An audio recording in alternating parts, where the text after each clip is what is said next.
تنقید کا، تنقید سے کوئی مبالغہ نہیں. میں خود تنقید کا نشانہ بنتا ہوں، میں خود آپ حضرات کا وکٹم ہوں. لیکن آپ یقین جانیے، میں آج آپ کے سامنے اپنا ذہن کھول کر بتانا چاہتا ہوں کہ میں اپنے اوپر تنقید میں بھی اپنی کمزوری تلاش کرنے کی کوشش کرتا ہوں کہ شاید اس نے کوئی ایسی بات کی ہو جو واقعی میرے اندر ہے، اور پھر مجھے موقع ملے کہ میں اصلاح کروں. اور یہی تعلیمات نبویہ ہے کہ اگر کوئی آپ پہ تنقید کرے تو پہلے ٹٹولو اپنے آپ کو. اگر وہ آپ کے اندر ہے تو اصلاح کرو اس کو، اس نے آپ پہ احسان کیا، اور اگر نہیں تو پھر اللہ کے حوالے کر دو. تو ہم تو برداشت کر رہے ہیں، تنقید نہیں. تنقید تو برداشت کرنا بہت اچھی بات ہے، بہتان برداشت کرتے ہیں.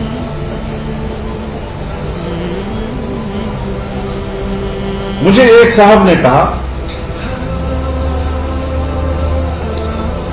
کہ ایک بڑے ذمہ دار آدمی سے میں نے پوچھا کہ آپ کے اور فضل الرحمان کی کیا لڑائی ہے؟ تو اس نے کہا نہیں، کوئی لڑائی نہیں ہے، کوئی 7-8 مہینے ہو گئے ہیں، ہم نے ان کے خلاف کوئی بیان میڈیا کو نہیں بھیجا.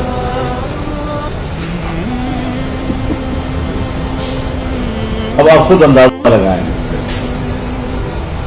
کہ ادارے ہمارے ساتھ کیا کرتے ہیں.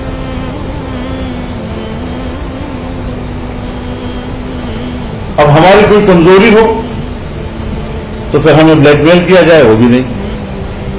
ہمارا کوئی کیس عدالت میں ہو تو ہمیں سزا دی جائے، وہ بھی نہیں.